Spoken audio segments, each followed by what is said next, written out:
It's vital in life to know what really matters, to have priorities. And I've been watching a series of interviews with Liz Truss, the shortest serving Prime Minister of the United Kingdom.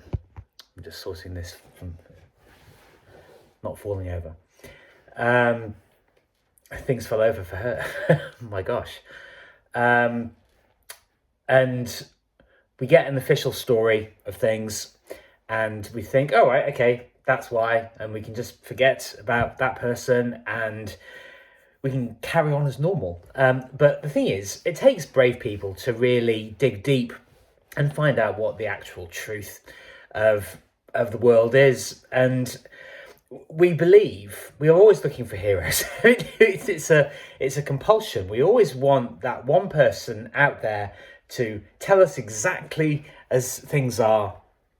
And of course, we place our faith in totally fallible and unreliable people, politicians and celebrities and journalists, all these people.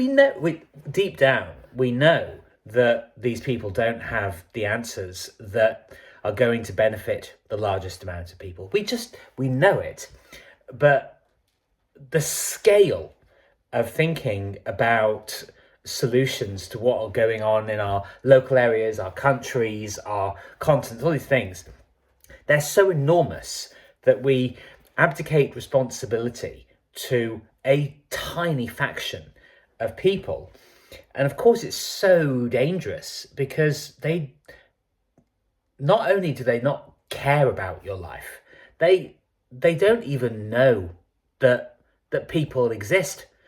And I've listened to quite a few interviews with this lady, Liz Truss, and the first ones I watched, I was actually very, very impressed. But a couple of them that I've watched today, it's really, really disappointing.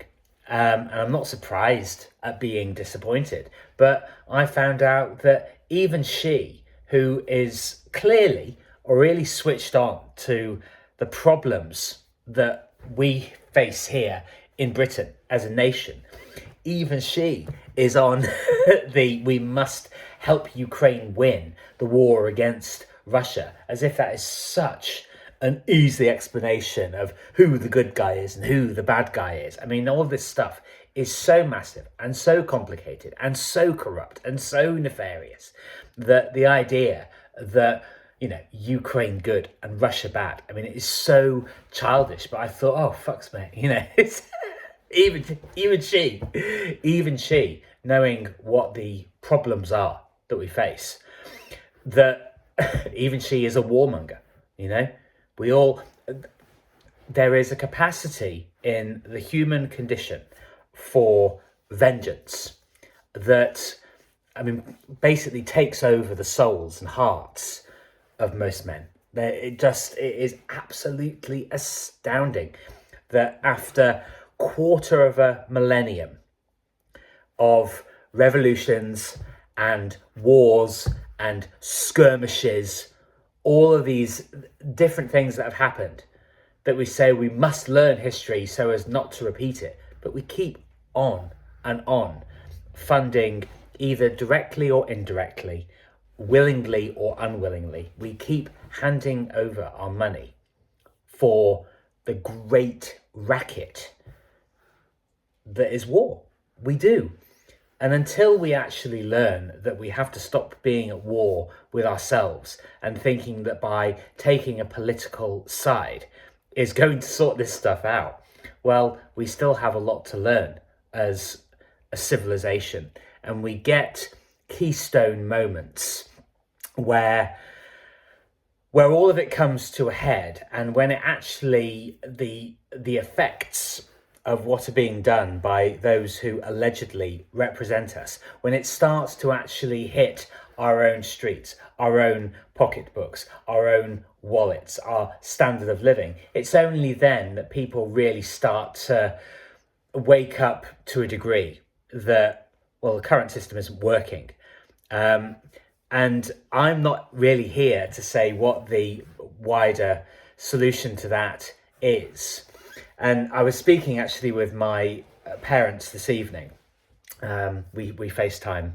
Normally it's my parents and my sister and myself who FaceTime once a week. But we've decided that we're going to take a more relaxed approach, that rather than having to have it at the same time each week, that we just sort of speak more often as and when we feel like it, when we all happen to be free. Bit more fluid, to use a term from this generation, but not in the sick and twisted ways that it's been used, but to actually foster more human connection between the members of our family that I'm very lucky to have, I must say. But my mum and I were discussing politics loosely, and I mentioned that I'd watched these interviews with this particular politician, ill-fated, and I was saying, well, we've had local elections, and here in the UK, the Reform Party, headed by Nigel Farage, has been making great strides in many people's eyes in the country. But I said, well, we've had all these local elections and people have been really pleased with themselves at doing their protest voting, basically. But despite all of this, people are still not picking up litter in the street. And so what I said was, well, I'm just going to be a minority of one, and I'm going to be the one that picks up the rubbish and puts it in the bin where it should be, even in just an act, and I say just, but in an act of beautification of where I live and taking personal responsibility. And that's what I am all about, more and more, of living life more peacefully. And whenever I see an issue arising, well, I deal with it in the most positive and productive way possible, that gets things sorted out as quickly as possible so they don't fester and grow and turn into much worse and much bigger problems. And the more that you can get over your ego and the more that you can just look for solutions and look for the best ways of doing things, the better. And what I actually wrote about today was feeling pulled in every which way, and why I talked about priorities and knowing what matters at the top of this video, is because if you're constantly prioritizing or trying to make sense of how all of these different opinions that we're exposed to all the time, how they all work together, well, you're on a hiding to nothing, because a lot of what you will hear, in fact, most of it, is blatantly contradictory. And we know that, but we want to make sense of it all. But it's a futile waste of time, because people are going to behave in the way that they are going to behave. I am not in the world. I'm not out to try and convince anybody of anything. But the point that I made to my mum on the specific issue of rubbish, of litter, people dropping things all over the place, sweet wrappers and all manner of things, clothing, people just leave brand new clothing just dumped in the middle of nowhere. And I see it as my responsibility to sort it out, to put it where it should be, a place for everything and everything in its place. And I feel genuinely that by doing that, of me taking the responsibility to do these things rather than pushing the responsibility as far away as possible, if other citizenry see me doing that, I honestly believe, and I think you'll agree, I honestly believe if they see me doing it, they will be more inclined to do it voluntarily themselves. Nobody wants to be told what to do by a politician who is making a fucking hash of running the country. The closer that you can bring things, which is why Western civilization correctly and crucially identified the individual as the sovereign state of humanity, is because you don't have to wait to take personal responsibility. I see something dropped on, I see a sweet wrapper dropped on the floor. I pick it up and I put it in the bin. That no matter how small you might think that is, it's sort of a revolutionary act. You know, it is an improvement. And the size of improvement doesn't really matter. It's the fact that you are actively taking responsibility and making things better in your local community. And you will be amazed. And I think a lot of people are starting to feel this, and many more are experiencing it firsthand, that we have enormous influence when we decide to do something rather than planning it or thinking about it or procrastinating over it.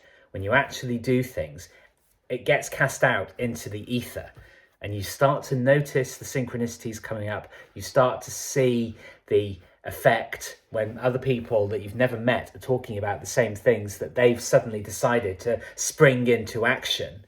Because I had a fantastic experience recently when I was, through various circumstances, I ended up doing my gym training a couple of days ago, far later than I was planning to, but it was because I got into a conversation with my neighbour on the landing outside of my door, which was lovely.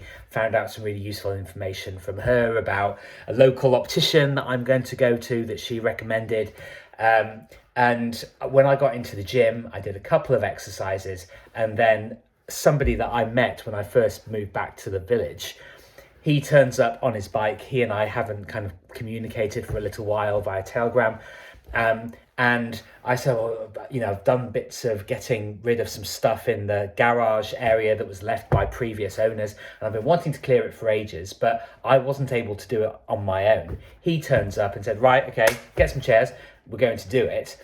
And literally a job that would have been either impossible for me or really difficult and time consuming ended up taking about 5 minutes to sort out, and now it's done. And I cannot tell you the sense of satisfaction and relief knowing that that particular job is ticked off the list. And that is what it's all about. It is about getting the job done, and getting it done in the most efficient way, the most peaceful and joyful way that you can.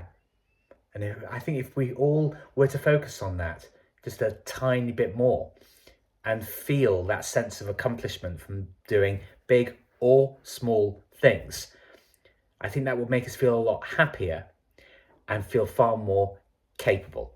Because I think putting faith, particularly in politicians and the media, makes people feel vastly useless and vastly futile.